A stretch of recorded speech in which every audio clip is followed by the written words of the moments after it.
Durante 16 meses trabajé horas extra porque mi esposa juraba que las cuentas ya no alcanzaban. Dejé de salir. Recorté cada gasto personal y pospuse un tratamiento para la rodilla mientras ella repetía que ambos debíamos sacrificarnos. Después revisé los estados de cuenta y encontré retiros constantes que terminaban en manos de su padre. El mismo hombre que me llamaba mediocre cada vez que nos reuníamos. Lo peor no fue descubrir el dinero. Fue leer un mensaje donde mi esposa le aseguraba que yo nunca lo notaría. Me llamo Alberto, tengo 41 años y llevo 14 casado con Irene. Trabajo como supervisor de logística en una empresa de distribución. Mi jornada normal era larga, pero estable. El salario alcanzaba para pagar nuestra parte de la hipoteca, los servicios, el automóvil, la comida y algunos gastos personales. Irene trabajaba 3 días por semana en una oficina de seguros. Ganaba menos que yo, aunque nunca utilizamos eso para medir quién aportaba más. Durante años compartimos el dinero sin grandes conflictos. Ella administraba las cuentas. La decisión fue práctica. Irene tenía un horario más flexible y conocía mejor las fechas de pago. Yo revisaba el saldo general y confirmaba que la hipoteca estuviera cubierta, pero no examinaba cada factura. Confiaba en ella. Esa confianza había funcionado durante más de una década. El primer aviso llegó una noche de enero. Irene dejó varias hojas sobre la mesa y dijo que necesitábamos hablar. Estamos gastando más de lo que ingresamos. Revisé el resumen. ¿Cuánto falta? Casi 800 cada mes. La cifra no parecía posible. Yo había recibido un pequeño aumento y no habíamos realizado ninguna compra importante. ¿Qué subió tanto? Todo un poco. El seguro, los alimentos, los servicios. También quedan pagos del automóvil y la reparación de la tubería. Creí que la tubería ya estaba pagada. Pagamos una parte. Irene había organizado los números por categorías. Ninguna cantidad parecía absurda de forma aislada. El problema surgía al sumarlas. Podemos eliminar algunos gastos. Ya reduje todo lo que pude. Entonces revisaré las horas extra. Mi empresa estaba reorganizando 2 almacenes. Necesitaban supervisores algunas noches y varios sábados. Irene negó con la cabeza. No quiero que te agotes. Será durante unos meses. Prométeme que no aceptarás todos los turnos. Lo prometí. 2 semanas después acepté el primero. El dinero adicional entró directamente en nuestra cuenta conjunta. Irene aseguró que serviría para cubrir el déficit y reconstruir el fondo de emergencia. Al principio trabajé 2 sábados al mes. Después aparecieron más gastos. El seguro del automóvil había aumentado. Una ventana necesitaba reparación. La empresa de electricidad debía revisar una instalación. Cada vez que depositaban las horas extra, Irene mostraba un nuevo resumen donde el dinero ya tenía destino. Empecé a reducir mis gastos. Cancelé la suscripción al gimnasio porque podía entrenar en casa. Dejé de comer con mis compañeros los viernes. Rechacé un viaje de fin de semana con 2 amigos a los que no veía desde hacía meses. No eran sacrificios enormes por separado. Juntos empezaron a convertir mi vida en trabajo, casa y más trabajo. Irene continuaba asegurando que sería temporal. Solo necesitamos llegar al verano. Cuando llegó el verano, cambió la fecha. Debemos estabilizarnos antes de final de año. Acepté más turnos. A veces salía de casa antes de que Irene despertara y regresaba después de cenar. Los domingos intentaba recuperar el sueño, pero siempre aparecía una reparación, una compra o una visita familiar. Octavio, el padre de Irene, nunca respetó mi trabajo. Había tenido un negocio de repuestos para vehículos. Durante años lo presentó como prueba de que era un hombre más ambicioso que quienes trabajaban para otros. El negocio cerró después de acumular deudas. Aunque Octavio hablaba del cierre como si hubiera sido una decisión voluntaria. Durante una comida familiar preguntó cuántas horas había trabajado aquella semana. Casi 60. Sonrió. Trabajar más no significa progresar. Al menos cumple con sus responsabilidades, intervino Celia, mi suegra. Octavio levantó el vaso. La mediocridad también paga facturas. Irene se movió incómoda, pero no lo enfrentó. Papá, cambia de tema. No estoy insultando a nadie. Solo digo que un hombre con ambición debería construir algo propio. Yo tenía suficiente cansancio para discutir. El trabajo que hago paga mi parte. Octavio sonrió otra vez. Exactamente. Tu parte. Durante aquella misma comida presumió de que había reparado su automóvil. Era un vehículo grande que consumía demasiado y que llevaba meses dando problemas. También comentó que había renovado la membresía de un club social al que asistía con antiguos conocidos del negocio. Celia mostró cierta preocupación. Podrías haber esperado con lo del club. Necesito mantener mis contactos. ¿Qué contactos?, preguntó Rubén, el hermano de Irene. El negocio ya cerró. Las relaciones sirven para empezar de nuevo. Octavio respondió con la misma seguridad que utilizaba para criticarme. Pensé que había encontrado alguna fuente de ingresos. No imaginé que parte del dinero provenía de mis sábados. En agosto empezó a dolerme la rodilla derecha. Años antes había sufrido una lesión menor. El médico me había recomendado estudios y varias sesiones de tratamiento si el dolor regresaba. Solicité una cita. La clínica me indicó el costo aproximado y me pidió reservar una parte. Cuando lo comenté con Irene, su reacción fue inmediata. Ahora no podemos. La rodilla está empeorando. Puedes esperar hasta el próximo mes. Llevo meses esperando a que mejore la situación. Y ha mejorado. Pero apareció el gasto eléctrico. ¿Cuánto queda en el fondo de emergencia? Menos de lo que piensas. Quiero ver la cuenta. Irene sacó otro resumen. Había reparaciones, seguros y pagos relacionados con el automóvil. El fondo, según sus cifras, había disminuido hasta una cantidad que apenas cubriría una emergencia real. No recordaba que hubiéramos gastado tanto. Irene percibió mi duda. No confías en mí. No he dicho eso. Llevo años ocupándome de las cuentas para que tú no tengas que preocuparte. Solo intento entender. Todo ha subido, Alberto. No puedo hacer que el dinero aparezca. Cancelé la cita. 2 días después, Irene retiró 700 en efectivo. En ese momento no lo sabía. Continué trabajando. Mi compañero Mateo empezó a notar el dolor. Una tarde me encontró apoyado contra una mesa mientras esperaba que terminara una carga. Cada semana cojeas más. Tengo una cita pendiente. ¿Desde cuándo? Desde hace meses. ¿Por qué sigues posponiéndola? No es buen momento para gastar. Mateo señaló el almacén. Trabajas para pagar un tratamiento que nunca te permite recibir. Intenté reír, pero la frase me incomodó. Esa noche volví a hablar con Irene. Quiero programar la cita el mes que viene. Veremos cómo cierran las cuentas. No quiero seguir esperando. Entonces tendrás que reducir otra cosa. Ya eliminé casi todos mis gastos. Yo también me sacrifico. Era cierto que Irene no realizaba compras grandes. Eso hacía que su historia pareciera más creíble. No llevaba ropa costosa ni viajaba. No aparecieron objetos nuevos en casa. El dinero no estaba siendo utilizado en ella. Semanas después vi el primer sobre. Habíamos llegado temprano a casa de sus padres para ayudar con una comida familiar. Octavio esperaba cerca de la entrada. Irene sacó un sobre de su bolso. Su padre lo guardó en el bolsillo antes de verme. ¿Qué le diste?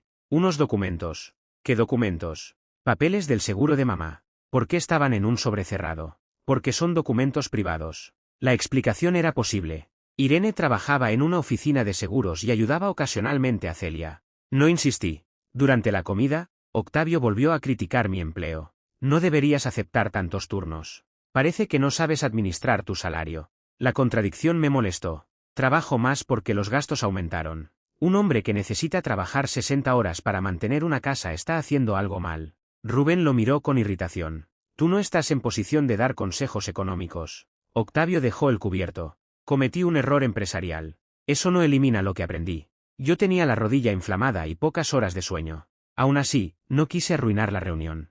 Cambié de tema. Al salir, Irene me acusó de haber sido frío con su padre. Él me llamó incapaz de administrar mi salario. Solo estaba opinando. Siempre opina lo mismo. Sabes que es orgulloso. Ser orgulloso no le da derecho a despreciarme. Irene no respondió. Al mes siguiente apareció un supuesto problema con el sistema eléctrico de nuestra casa. Irene aseguró que la reparación costaría 1.200. Quiero ver el presupuesto. Todavía no lo tengo. Entonces no podemos aprobarlo. El técnico vino recomendado por papá. Es confiable. Eso no sustituye un presupuesto. Irene se molestó. Cada vez haces más difícil resolver cualquier cosa. Solo quiero saber qué estamos pagando. Dijo que enviaría el documento. Nunca llegó. La cantidad apareció en el resumen mensual como un gasto ya cubierto. Pregunté otra vez. El técnico hizo un descuento y no preparó la factura completa. ¿Cuánto pagamos exactamente? 1.200. ¿En efectivo? Sí. ¿Por qué? Lo prefería así. Aquella respuesta me pareció extraña, pero todavía no sospechaba una manipulación prolongada. Pensé que Irene se había organizado mal. Acepté 2 turnos nocturnos adicionales para recuperar el gasto. En noviembre recibí un pequeño bono por cumplir los objetivos del almacén. Quería utilizar una parte para el tratamiento. Irene apareció con otra noticia. Tuvo que pagarse una diferencia del seguro de la casa. ¿Cuánto? Casi 900. Otra vez, no podemos dejar la casa sin cobertura. El bono desapareció de la cuenta durante las semanas siguientes. La rodilla continuó esperando. A final de año pregunté si al menos habíamos recuperado el fondo de emergencia. Irene mostró un nuevo resumen. Había mejorado, pero mucho menos de lo que esperaba. No entiendo cómo 16 meses de horas extra apenas produjeron diferencia. Porque sin ellas habríamos acumulado deudas. Quiero empezar a revisar cada factura contigo. Su expresión se endureció. Ahora vas a controlarme. No se trata de control.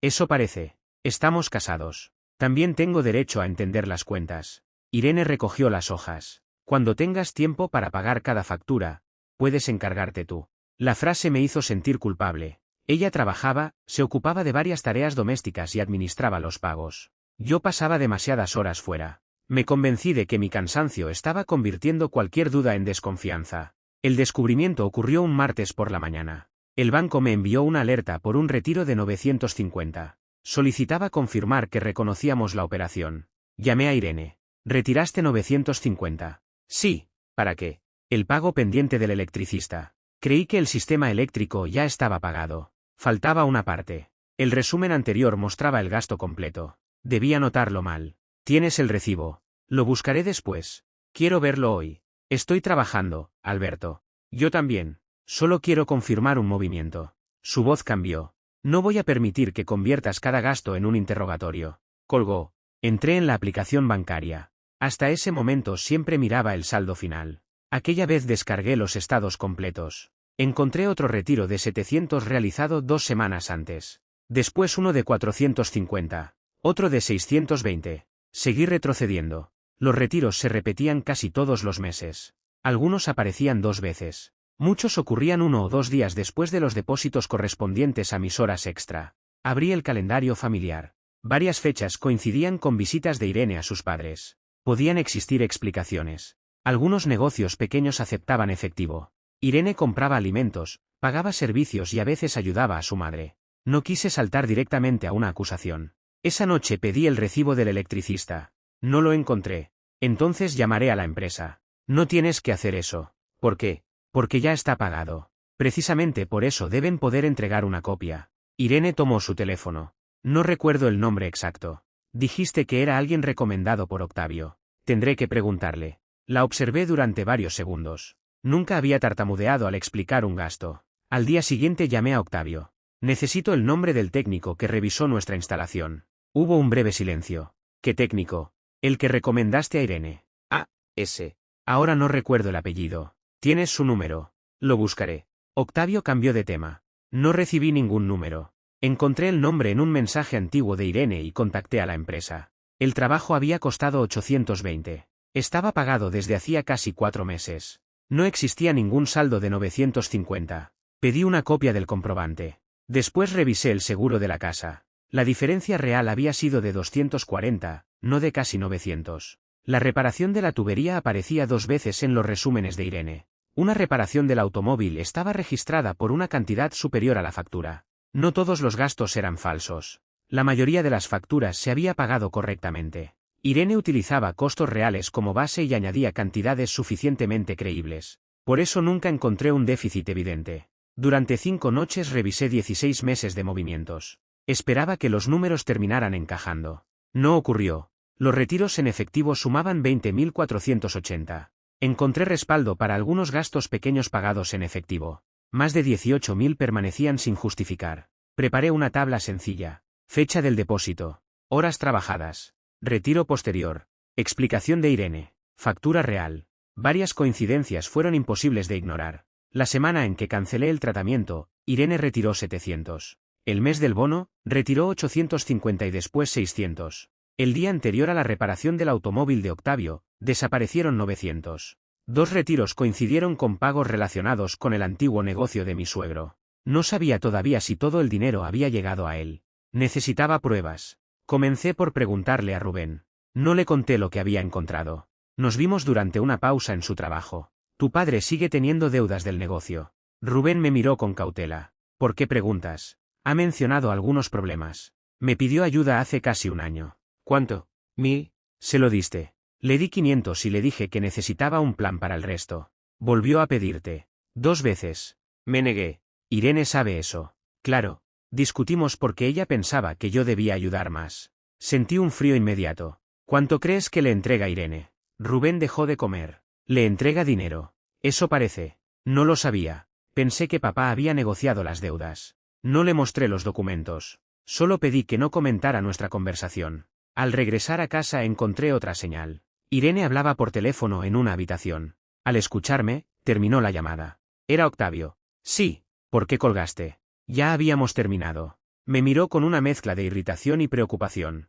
¿Has hablado con Rubén? ¿Sobre qué? No respondí. Irene apretó el teléfono. Mi padre está pasando por un momento difícil. Si estás intentando convertirlo en otro problema, no voy a permitirlo. ¿Qué momento difícil? No es asunto tuyo. Si afecta nuestras cuentas, sí lo es. Su silencio duró demasiado. No sabía todavía cuánto admitir. No la presioné. Esa noche guardé copias de los estados en un lugar seguro. La prueba principal apareció 2 días después. En casa teníamos una tableta compartida. La utilizábamos para videollamadas, documentos domésticos y algunas cuentas familiares. Irene había sincronizado allí sus mensajes. Mientras revisaba una factura, apareció una notificación de Octavio. ¿Cuándo traerás lo habitual? El pago vence el viernes. Abrí la conversación visible en el dispositivo compartido. No necesité ninguna contraseña. Los primeros mensajes tenían más de un año. Octavio había pedido ayuda para una cuota relacionada con el antiguo negocio. Necesito 400 antes del viernes. Irene respondió. Puedo darte 300. Alberto y yo estamos ajustados. Octavio prometió devolverlo. No encontré ningún mensaje sobre una devolución. 2 meses después volvió a pedir. Esta vez solicitó 500. Irene preguntó cuándo solucionaría la deuda. Octavio respondió que necesitaba mantener los pagos hasta vender unas herramientas. Las herramientas nunca fueron mencionadas otra vez. Con el tiempo, las solicitudes cambiaron de tono. Dejaron de parecer favores. Octavio. Alberto vuelve a trabajar el sábado. Irene. Sí. El adicional entra la próxima semana. Octavio. Entonces podrías traer 700.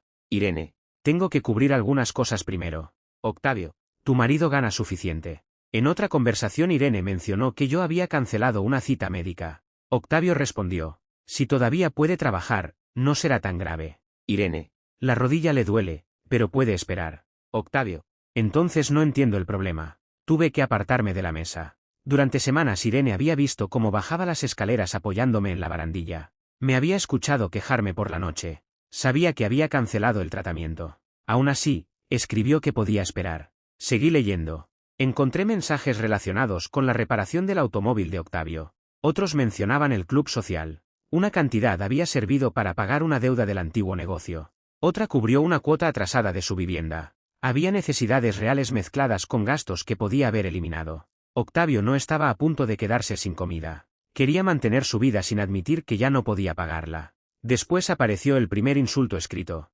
Octavio. Tu mediocre marido volvió a aceptar todos los turnos. Irene. Necesitamos el dinero. Octavio. Necesito que me traigas lo habitual cuando depositen. Irene. Veré cuánto puedo sacar sin afectar los pagos. Octavio. No revisa la cuenta. Irene. Confía en mí. Nunca se dará cuenta. Leí la última frase varias veces. No había sido escrita durante una emergencia. No era una respuesta impulsiva. Irene sabía que me ocultaba algo y consideraba mi confianza la razón por la que podía continuar. Más adelante, Octavio escribió. Trabaja como un animal y sigue pensando que algún día será importante en esa empresa. Irene no lo defendió. Respondió. Mientras siga aceptando turnos podremos cubrir los próximos meses. Sentí vergüenza antes que rabia. Mi suegro se burlaba de mí con el dinero que yo ganaba. Mi esposa conocía los insultos y seguía enviándole información sobre mis depósitos. Continué hasta la conversación más reciente. Octavio. Necesito la misma cantidad durante 4 meses más. Irene. Alberto está empezando a preguntar. Octavio. Dile que aumentaron las cuentas. Irene. Eso hago siempre. Ya no existía ninguna interpretación benévola. Irene no solo ocultaba los retiros. Había convertido la mentira en un sistema. Tomé fotografías de las conversaciones visibles y guardé copias. No envié nada a Rubén. No llamé a Celia. Tampoco enfrenté a Irene aquella noche. Necesitaba proteger las pruebas y entender qué podía hacer legalmente sin actuar por rabia. Consulté primero a una asesora financiera. Le mostré los estados, las facturas y la tabla. Revisó varias páginas. Los gastos domésticos no explican estos movimientos. Eso ya lo sé. ¿Qué debo hacer? No vacíes la cuenta de forma impulsiva. Continúa pagando las obligaciones legítimas. Protege tus ingresos futuros conforme a las reglas aplicables y documenta todo. Después hablé con un abogado de familia. No afirmó que retirar dinero de una cuenta conjunta constituyera automáticamente un delito. Explicó que la situación dependía de la titularidad, las normas del lugar y la forma en que se utilizaron los fondos. Los mensajes sí demostraban que hubo ocultamiento. Sigue pagando tu parte. No destruyas documentos. No amenaces. Si decides separarte, necesitarás claridad sobre todos los activos y obligaciones. Abrí una cuenta individual. Mi salario futuro entraría allí. Organicé pagos directos para la hipoteca, los servicios, el seguro y los gastos domésticos legítimos. No retiré el dinero restante de la cuenta conjunta. No cancelé nada que pudiera perjudicarnos. Solo impedí que los nuevos ingresos desaparecieran sin explicación. También rechacé las siguientes horas extra. Mi supervisor levantó las cejas. Pensé que querías todos los turnos disponibles. Ya no. Todo bien en casa. Todavía no lo sé. Llamé a la clínica y recuperé la cita para la rodilla. Tendría que esperar algunas semanas, pero al menos dejé de aplazarla. Irene notó el cambio cuando no apareció el siguiente depósito adicional. Me llamó durante el trabajo. Falta dinero. ¿Qué dinero? Tus horas extra. No trabajé el sábado. ¿Por qué? Porque no necesitamos cubrir el déficit que me mostraste. Hubo un silencio. Claro que existe un déficit. Los estados de cuenta indican otra cosa. ¿Has revisado mis documentos? He revisado nuestra cuenta. Podemos hablar esta noche. Hablaremos mañana con tus padres. ¿Qué tienen que ver ellos? Tu padre espera la cantidad habitual el viernes. Irene dejó de respirar durante un instante. No sé de qué hablas. También conozco la deuda del negocio, el automóvil y el club. Alberto, escucha. Mañana, en casa de tus padres. No los metas en nuestro matrimonio. Octavio lleva 16 meses dentro de nuestras cuentas. Colgué. Irene llegó a casa antes que yo. Había llorado. Intentó hablar en cuanto entré. No entiendes lo que pasó. Quiero escucharlo mañana. Mi padre estaba desesperado. Eso explica el primer pago. No los demás. Pensaba devolverlo. No devolvió nada. ¿Cómo sabes eso? Porque revisé cada movimiento. Irene se sentó. Cometí errores. Alteraste los resúmenes. No respondió. Me pediste posponer un tratamiento mientras retirabas dinero. Su rostro cambió. Nunca quise hacerte daño. Sabías que lo estaba posponiendo. Podemos arreglarlo. ¿Cómo? Hablaré con papá. No es una solución. Conseguiré que devuelva una parte. ¿Con qué dinero? Irene no pudo responder. Levanté la carpeta que había preparado. Mañana vamos a revisar todo. No tienes que humillarlo delante de mamá y Rubén. Rubén ya sabe que tiene deudas. Lo que no sabe es quién las ha pagado. Irene se puso de pie. Hablaste con mi hermano. Le pregunté cuánto le pidió Octavio. Esto es entre nosotros. Dejó de ser entre nosotros cuando tu padre empezó a esperar mis depósitos. Irene se encerró en otra habitación. La escuché hablando por teléfono durante casi una hora. No necesité preguntar con quién. A la mañana siguiente preparé la carpeta final. Ordené los estados por fecha. Marqué los retiros. Añadí las facturas reales, los resúmenes alterados y la cronología de mis horas extra. La cantidad total retirada era de 20.480. Después de separar algunos pagos en efectivo que podía comprobar, quedaban más de 18.000 sin justificación doméstica. Los mensajes demostraban que una parte sustancial había terminado en manos de Octavio. Añadí la fecha en que cancelé el tratamiento. 2 días después de aquella cancelación, Irene había retirado 700. También incluí el mensaje donde Octavio preguntaba cuándo se depositaban mis horas y la respuesta donde Irene aseguraba que yo nunca lo descubriría. No llevaba la carpeta para gritar. La llevaba porque Irene y Octavio habían construido su versión utilizando mi confianza. Yo necesitaba hechos. La reunión sería después de la comida. Cuando llegamos, Octavio estaba sentado con Celia y Rubén. Mi suegro había llamado a su hijo para tener apoyo. No sabía que yo ya había hablado con él. Octavio sonrió al verme entrar con la carpeta. Parece que vienes a presentar una auditoría. Irene se sentó junto a su padre. Yo ocupé el lugar opuesto. Celia miró a su hija. ¿Qué está pasando? Octavio mantuvo el tono burlón. Alberto descubrió que las familias a veces se ayudan y quiere convertirlo en un juicio. No respondí. Saqué el primer estado de cuenta. Después el segundo. Coloqué la tabla con las fechas y la cantidad total. La sonrisa de Octavio empezó a desaparecer. Antes de que alguien hable sobre ayudar a la familia. Quiero que me expliquéis por qué trabajé durante 16 meses para financiar a un hombre que me llamaba mediocre. Irene bajó la mirada. Octavio intentó hablar, pero coloqué la siguiente hoja sobre la mesa. Era el mensaje donde preguntaba cuándo recibiría el pago de mis horas extra. Después puse la captura donde Irene prometía que yo nunca descubriría la verdad. Octavio dejó de sonreír cuando vio la suma de los retiros. Irene lo hizo cuando comprendió que también había llevado sus propias palabras. Durante varios segundos, nadie respondió. Octavio miró los estados de cuenta. Irene observó las capturas de sus conversaciones. Celia se llevó una mano a la boca y Rubén se inclinó sobre la mesa para leer mejor. Yo no levanté la voz. Antes de que alguien hable sobre ayudar a la familia. Quiero que me expliquéis por qué trabajé durante 16 meses para financiar a un hombre que me llamaba mediocre. Octavio fue el primero en reaccionar. Apartó una de las hojas como si el problema fuera el papel y no los retiros que aparecían impresos. No tienes derecho a traer conversaciones privadas a esta mesa. Estaban en una tableta familiar sincronizada con el teléfono de mi esposa. No entré en ninguna cuenta ajena. Pero si quieres hablar de privacidad, podemos empezar por la lista de gastos de mi casa que Irene utilizó para ocultar el dinero que te entregaba. Irene extendió la mano hacia las capturas. Alberto, esto no tenía que hacerse así. Puse la palma sobre los documentos. ¿Cómo tenía que hacerse?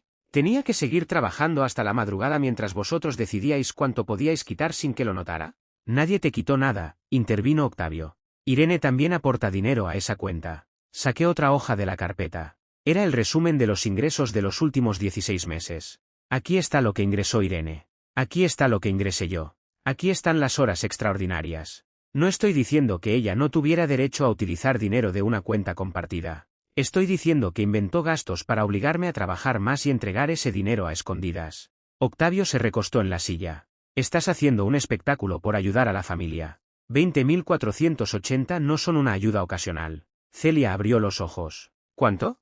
Empujé hacia ella el resumen de los retiros. 20.480 en efectivo. Después de descontar todas las compras domésticas que realmente se pagaron con dinero físico, quedan más de 18.000 que no fueron utilizados en nuestra casa. Celia buscó la mirada de su marido. Octavio, ¿recibiste todo ese dinero?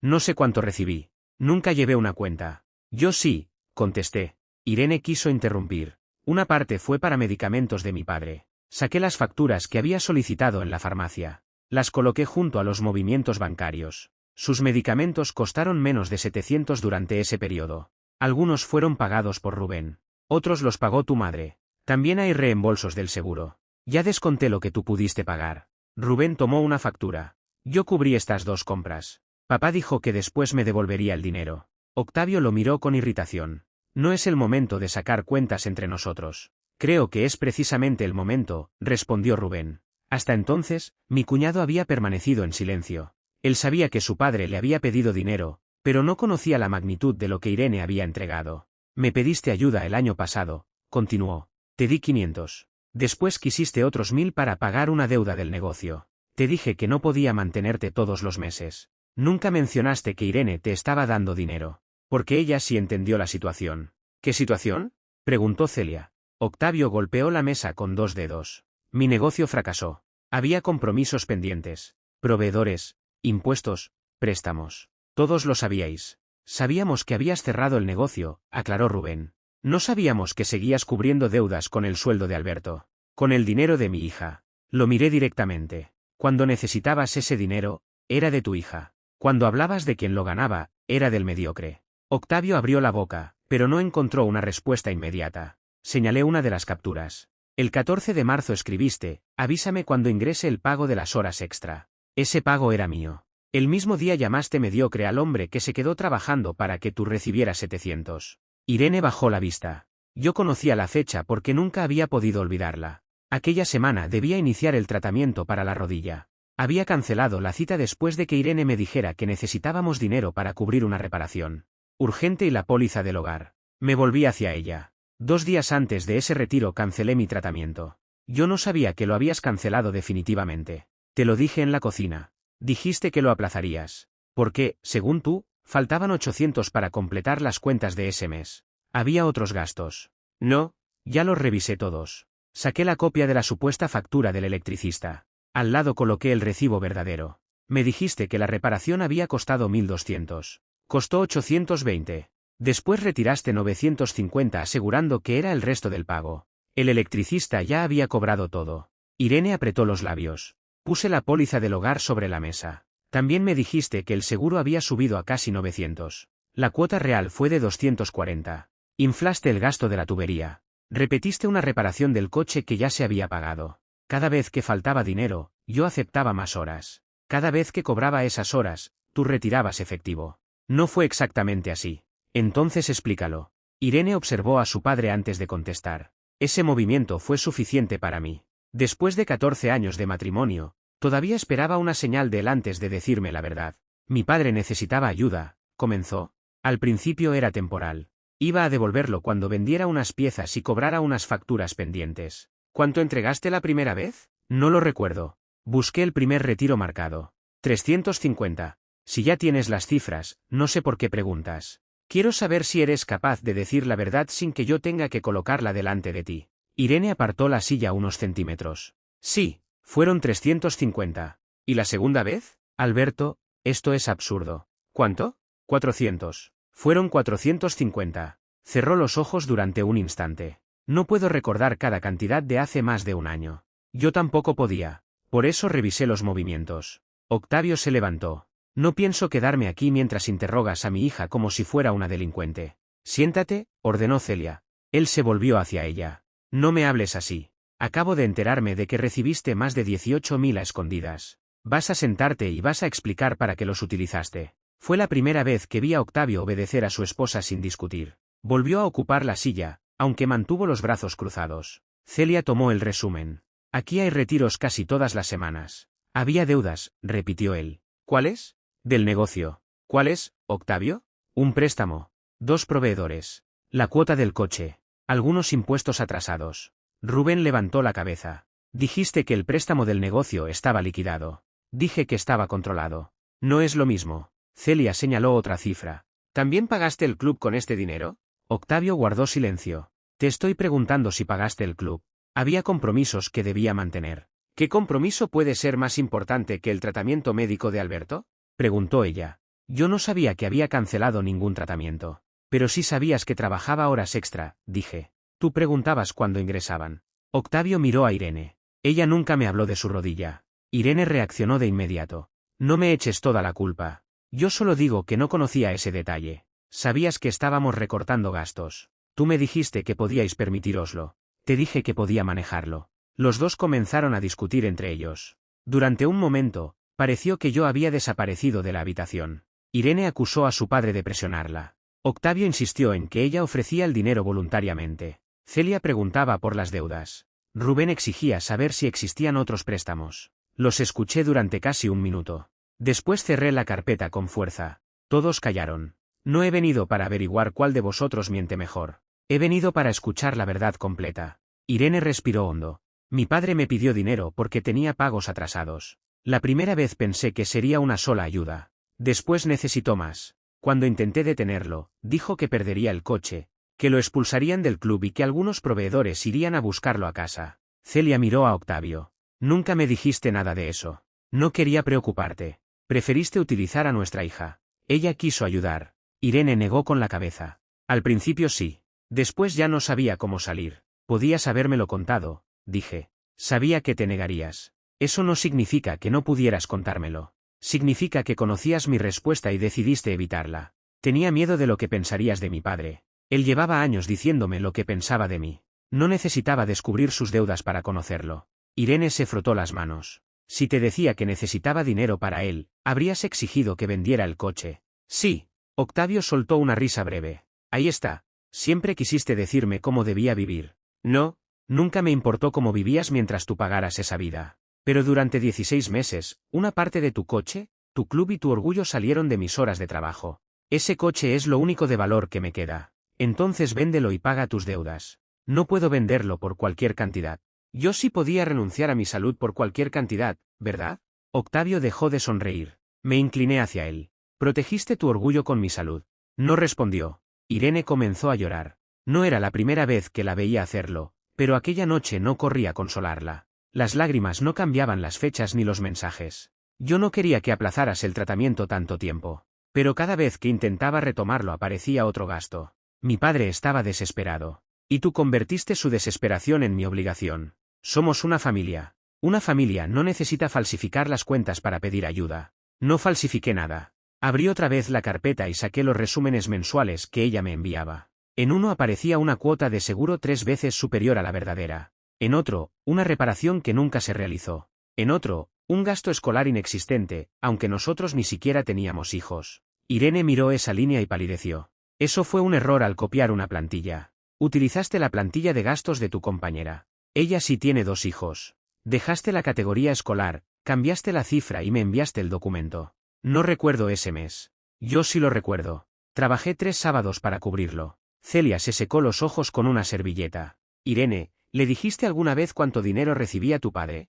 No. ¿Le dijiste que el déficit mensual no era real? No siempre era falso. Algunas veces sí estábamos justos. ¿Por qué retirabas dinero?, señaló Rubén. Irene lo miró con rabia. No te metas. Tú te negaste a ayudar. Me negué a entregar dinero sin saber cómo pensaba salir papá de sus deudas. Le propuse revisar las cuentas, vender el coche y negociar con los acreedores. No quiso, porque siempre lo has juzgado. Le di 500. No mentí a mi esposa para conseguirlos. Octavio apoyó las manos sobre la mesa. Ya basta. Alberto ha venido preparado para humillarnos y lo está consiguiendo. Sí, recibí dinero. Sí, hice comentarios que no debía hacer. Pero todo puede solucionarse. Necesito unos meses más. Cuando venda el local, devolveré una parte. Rubén frunció el ceño. ¿Qué local? Octavio no contestó. Celia lo miró de frente. El local está alquilado. No es tuyo desde hace 6 años. Me refiero al inventario que queda dentro. El inventario está embargado, replicó Rubén. Octavio golpeó la mesa. No conocéis todos los detalles. Entonces explícalos, dije. ¿Cuánto debes ahora? No tengo la cifra exacta. ¿Cuánto?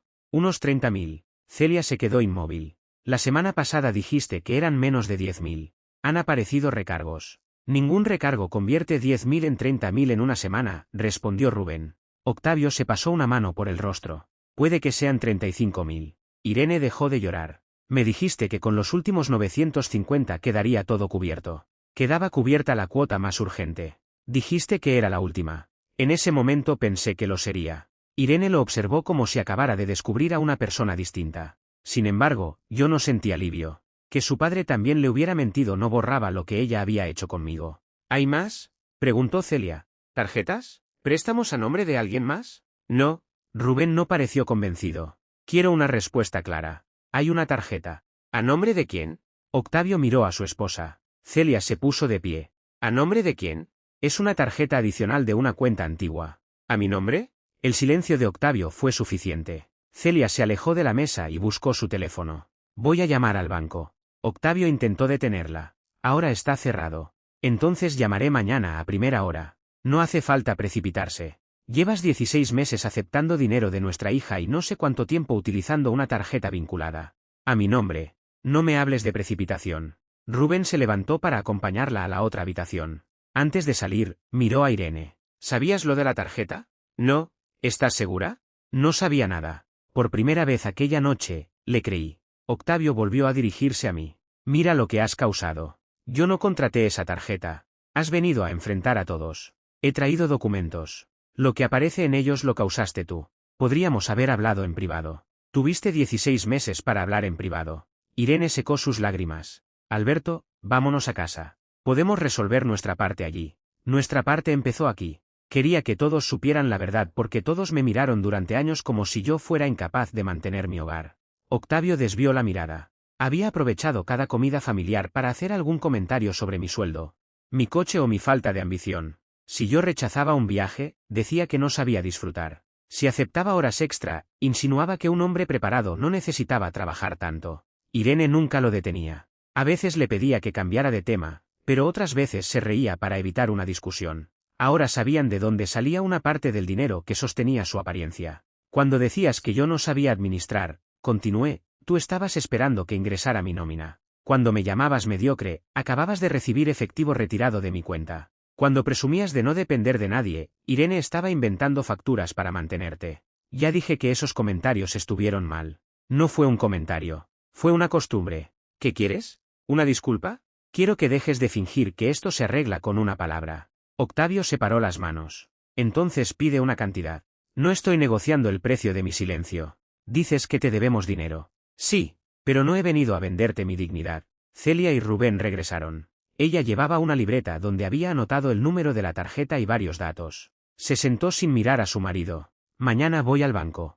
Después hablaré con un abogado. Octavio se volvió hacia ella. No necesitas un abogado contra mí. Todavía no sé lo que necesito porque no sé todo lo que hiciste. Somos marido y mujer. Eso también éramos cuando ocultaste una tarjeta a mi nombre. La frase terminó de romper la autoridad que Octavio había intentado conservar. Rubén señaló los estados de cuenta. Papá tiene que vender el coche. También debe cancelar el club. Revisaremos cada deuda y hablaremos con los acreedores. Si alguno de nosotros ayuda, será con cantidades conocidas y pagos directos. Nada de efectivo. No vas a organizar mi vida, protestó Octavio. Entonces organiza tú tus deudas. Puedo solucionarlo. Has tenido años. Octavio me miró, esperando que aquella discusión me hiciera retroceder. Si dejas de ayudar ahora, algunos pagos vencerán este mes. Yo nunca acepté ayudar, pero el dinero ya estaba saliendo. Sin mi conocimiento. Desde esta semana, mi sueldo entra en una cuenta individual. La hipoteca, los servicios y el seguro se pagarán directamente. No habrá más retiros para ti. Irene giró hacia mí. ¿Cambiaste tu nómina sin consultarme? El dinero que ya estaba en la cuenta conjunta sigue allí. No retiré tus ingresos ni dejé sin pagar ninguna obligación. Mi salario futuro irá a mi cuenta hasta que decidamos legalmente cómo separar nuestras finanzas. Eso es controlar el dinero. Controlar habría sido quitarte el acceso a tus propios ingresos. No lo hice. Estoy impidiendo que mi trabajo siga financiando algo que nunca autoricé. Somos un matrimonio. Y un matrimonio necesita consentimiento para tomar decisiones que afectan a los dos. Irene bajó la voz. No puedes castigarme así. No es un castigo. Es una consecuencia. ¿Qué significa eso? Significa que he hablado con una asesora financiera y con un abogado. Significa que ya comprobé los préstamos, las tarjetas y los recibos que están a mi nombre. Significa que no volveré a trabajar horas extra para cubrir un déficit inventado. Irene pareció comprender entonces que yo no había organizado la reunión para amenazarla. Ya había empezado a actuar. ¿Quieres divorciarte? Quiero separarme. Celia cerró los ojos. Rubén miró hacia el suelo. Octavio permaneció quieto. Irene tardó varios segundos en hablar. ¿Vas a terminar 14 años por dinero? No, tú pusiste en riesgo 14 años por una mentira. Yo solo he dejado de protegerla. Lo hice por mi padre. También dejaste que yo creyera que estaba fallando como esposo. Nunca dije eso. Cada vez que te preguntaba por qué no alcanzaba, me decías que tenía que esforzarme más. Cada vez que quería reducir las horas, aparecía un gasto. Cuando propuse revisar juntos las cuentas, dijiste que desconfiar de ti era una forma de maltrato. ¿Cómo llamas a eso? Irene no respondió. No solo entregaste dinero, continué. Utilizaste mi responsabilidad contra mí. Sabías que, si decías que faltaba para la casa, yo trabajaría más. No pensé que llegaría tan lejos. ¿En qué momento pensabas detenerte? Miró a Octavio. Cuando él saliera de sus deudas. Acabas de enterarte de que debe más de lo que te dijo. No había un final. Solo otro retiro. Octavio murmuró que estaba exagerando. Rubén lo enfrentó. Cállate, papá. Por una vez, escucha lo que hiciste. Octavio se levantó otra vez. Esta vez nadie intentó detenerlo. No voy a permitir que me hablen así en mi propia casa. Tomó las llaves del coche y salió. Pocos segundos después escuchamos la puerta principal. Celia no fue detrás de él. Irene se levantó más despacio. Voy contigo. No, tenemos que hablar. Hablaremos mañana, con calma. Esta noche dormiré en otro lugar. Esta es también tu casa. Precisamente por eso no quiero convertirla en otra escena. Podemos ir juntos y hablar allí. Negué con la cabeza. Todavía estás intentando que todo ocurra bajo tus condiciones. Esta noche necesito distancia. Recogí la carpeta. Dejé copias de los estados de cuenta para Celia y Rubén. También dejé una lista de los retiros que había relacionado con las fechas de los mensajes. Antes de salir, Celia me tomó del brazo. Alberto, no sabía nada. Lo sé. Siento no haber visto lo que estaba pasando. Yo vivía en la misma casa y tampoco lo vi durante mucho tiempo. Irene se acercó. Por favor, no te vayas así. No me estoy yendo por una discusión. Me voy por 16 meses de decisiones. Podemos buscar ayuda. La ayuda servirá para entender lo ocurrido. No para fingir que no ocurrió. Salí sin esperar otra respuesta. Aquella noche dormí en casa de un compañero de trabajo. No le expliqué todos los detalles. Solo le dije que Irene y yo teníamos un problema serio y que necesitaba un lugar durante unos días. A la mañana siguiente llamé a mi supervisor. No aceptaré horas adicionales durante las próximas semanas. ¿Ha ocurrido algo? Tengo que ocuparme de mi salud y de asuntos personales. Me recordó que yo era uno de los pocos supervisores disponibles para el turno nocturno. Durante meses, esa frase habría sido suficiente para que cediera. Lo entiendo, pero no puedo hacerlo. Fue la primera vez en mucho tiempo que pronuncié un no sin añadir una disculpa. Después llamé a la clínica y recuperé la cita para la rodilla. Había una vacante 2 semanas más tarde. La acepté antes de buscar una nueva razón para posponerla. Luego fui al banco. Revisé los débitos automáticos. Cancelé la posibilidad de retirar dinero utilizando una tarjeta adicional asociada a mi perfil y mantuve en la cuenta conjunta lo suficiente para cubrir los gastos legítimos del hogar. No vacié la cuenta ni escondí dinero. Cada movimiento quedó documentado. Mi abogado me había advertido que una cuenta compartida no convertía automáticamente los retiros de Irene en un delito. Ella tenía acceso autorizado. El problema principal era la manipulación dentro del matrimonio y la manera en que debíamos separar las finanzas. No necesitaba inventar una acusación penal para reconocer una traición. Aquella tarde, Irene me envió más de 30 mensajes. En los primeros insistía en que podíamos solucionarlo. Después me acusó de abandonarla. Más tarde dijo que su padre la había manipulado. Finalmente escribió que estaba dispuesta a contarme todo. Le respondí una sola vez. Prepara un registro completo de las cantidades, las fechas y lo que sabes sobre las deudas. Hablaremos mañana con una mediadora. La reunión duró casi 3 horas. Irene llegó con una libreta y varias capturas de transferencias que yo no conocía. No todo había sido retirado en efectivo. En 2 ocasiones había utilizado dinero de su salario y luego cubierto su parte de los gastos con fondos de la cuenta conjunta. La cantidad total que entregó a su padre era algo mayor que la que yo había calculado. Pero la diferencia provenía de sus ingresos personales. La traición no necesitaba una cifra nueva para ser grave. La mediadora le pidió que explicara cómo había empezado. Irene contó que su padre la llamó después de recibir una notificación de cobro. Necesitaba 350 y prometía devolverlos en una semana. Ella retiró el dinero sin decírmelo. Cuando no lo devolvió, pidió 450 más. A partir de entonces, cada nuevo pago cubría una deuda anterior o evitaba que otra quedara al descubierto. ¿Por qué modificaste los gastos domésticos?, preguntó la mediadora. Porque Alberto revisaba cuánto necesitábamos antes de aceptar horas extra. ¿Y querías que aceptara más? Irene asintió. Mi padre decía que sería temporal. No te he preguntado qué decía tu padre. Te he preguntado qué querías tú. Irene guardó silencio. Sí, admitió al final. Quería que Alberto trabajara más porque era la única forma de mantener todo cubierto. La mediadora anotó algo. ¿Sabías que tenía dolor? Sí. ¿Sabías que había aplazado su tratamiento? Sí, pero creí que podría retomarlo pronto. ¿Se lo dijiste cuando entregaste el siguiente retiro a tu padre? No, yo había escuchado suficientes explicaciones para reconocer el mismo patrón. Irene siempre colocaba una intención menos grave delante de una decisión concreta. No quería perjudicarme. Creía que sería temporal. Esperaba devolverlo. Pensaba decírmelo más adelante. Pero durante 16 meses, cada oportunidad de decir la verdad terminó en otro retiro. ¿Qué quieres hacer ahora?, me preguntó la mediadora. Separar nuestras finanzas y vivir en domicilios distintos mientras se formaliza la separación. Irene empezó a llorar. Ni siquiera quieres intentar salvarlo. He intentado salvar nuestra economía durante 16 meses. Lo que no sabía era que tú trabajabas en dirección contraria. Puedo devolverte el dinero. No tienes 18.000. Puedo trabajar más.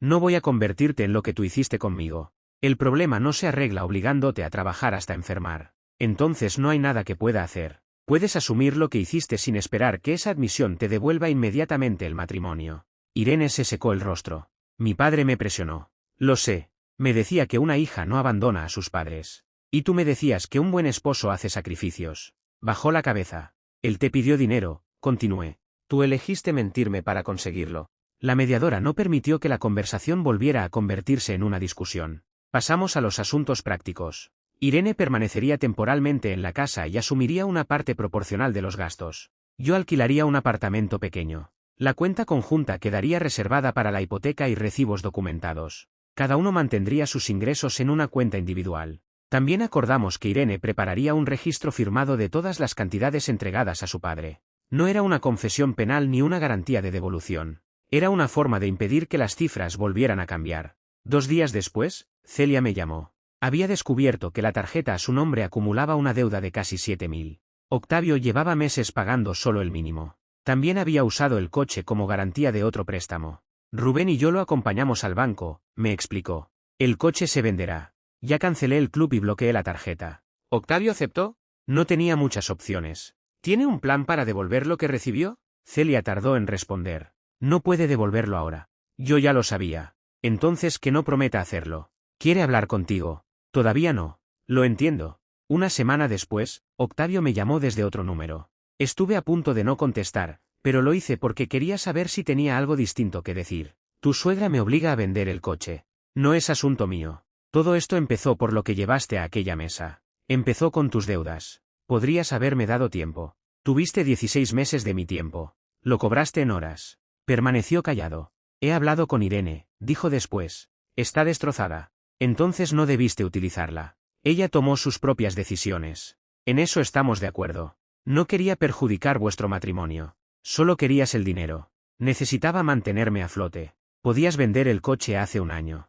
Habría perdido mucho. Yo perdí salud, tiempo y confianza para evitar que tú perdieras dinero en una venta. Octavio respiró con fuerza. Sé que hice comentarios injustos sobre ti. Me llamaste mediocre mientras preguntabas cuándo cobraría. Estaba frustrado. Yo también estaba frustrado. No robé 16 meses de la vida de nadie. No robé nada. No voy a discutir términos contigo. Recibiste dinero obtenido mediante mentiras y sabías que yo desconocía la situación. Llámalo como quieras. El resultado no cambia. ¿Qué necesitas para dejar esto atrás? Que no vuelvas a pedirme dinero. Que no intentes hablar en mi nombre. Que no utilices a Irene para llegar hasta mí. Y que, si algún día puedes devolver algo, lo hagas mediante un acuerdo escrito. No puedo prometer una fecha. Entonces no prometas. Alberto, y hay otra cosa. Mi trabajo, mi sueldo y mi vida dejaron de estar disponibles para tus opiniones. Colgué. Octavio nunca me ofreció una disculpa completa. En los meses siguientes vendió el coche por menos de lo que esperaba, dejó el club y negoció parte de sus deudas.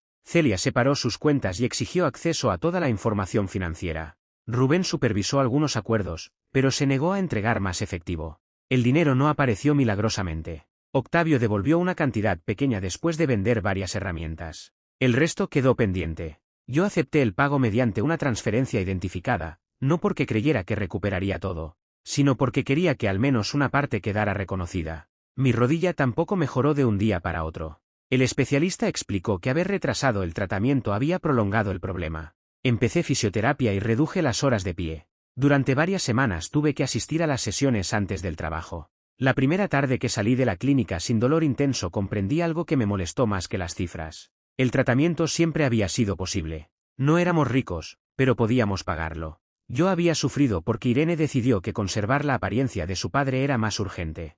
Dejé de aceptar turnos nocturnos. Mi salario disminuyó, pero también desapareció el supuesto déficit mensual. Cuando los gastos reales quedaron separados de los retiros, el dinero alcanzó. Habíamos vivido con suficiente. Lo que nunca alcanzaba era la mentira. Irene y yo continuamos asistiendo a sesiones de mediación. Ella consiguió un empleo de jornada completa y comenzó a pagar una parte de las obligaciones comunes. También inició terapia por su cuenta. Durante una sesión, me entregó una carta. No quise leerla allí. Lo hice esa noche en mi apartamento. Decía que había crecido creyendo que debía proteger a su padre de cualquier consecuencia. Recordaba a Octavio perdiendo negocios, ocultando facturas y culpando a otros. Celia siempre reorganizaba las cuentas. Irene aprendió a cubrir problemas antes de que alguien los viera. La carta explicaba muchas cosas. No justificaba ninguna. En nuestra siguiente reunión, Irene me preguntó si la había leído. Sí. ¿Entiendes ahora por qué lo hice?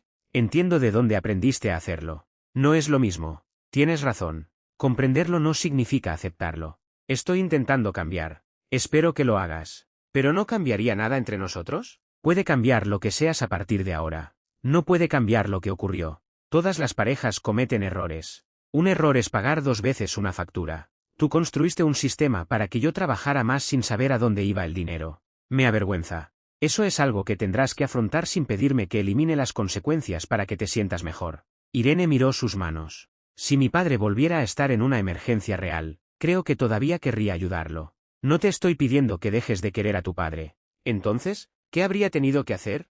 Decirme la verdad. Mostrarme las cifras. Acordar una cantidad que no pusiera en riesgo nuestra casa ni mi salud.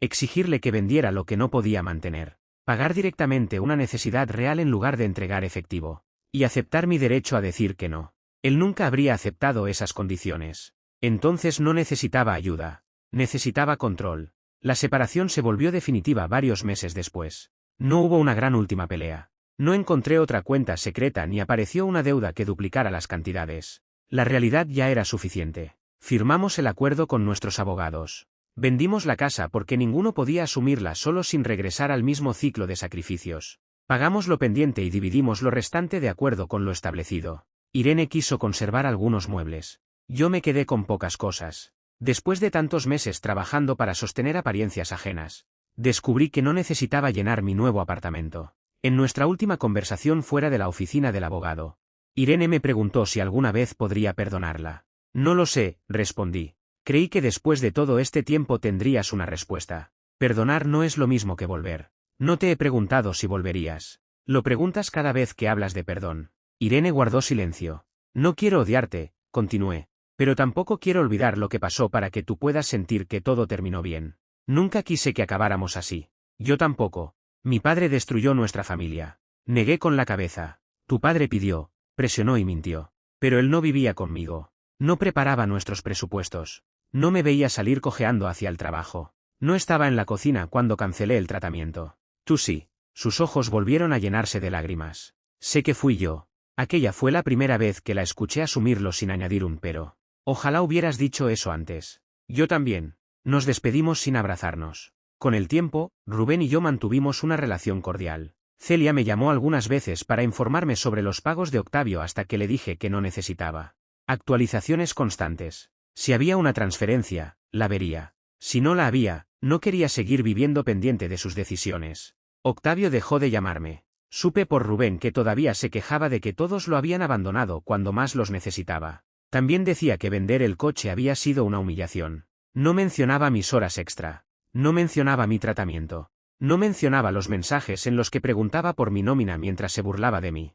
Eso ya no me sorprendía. Algunas personas solo reconocen las consecuencias que sufren, nunca las que provocan. Un año después de aquella reunión, terminé la última fase de fisioterapia. Podía caminar sin dolor y ya no necesitaba medicación diaria. Mi supervisor volvió a ofrecerme turnos nocturnos. Acepté uno porque quería cubrir a un compañero que acababa de ser padre. Fue una decisión mía. Cuando recibí el pago adicional, no apareció ninguna factura falsa. Nadie retiró el dinero. Nadie me dijo que todavía no era suficiente. Utilicé una parte para comprar una silla mejor para mi apartamento. Guardé el resto. Aquella noche pensé en la mesa de mis suegros, en los estados de cuenta abiertos y en la expresión de Octavio cuando vio la cifra total. Durante años, él había intentado convencerme de que mi valor dependía del dinero que podía producir y de lo poco que me quejaba.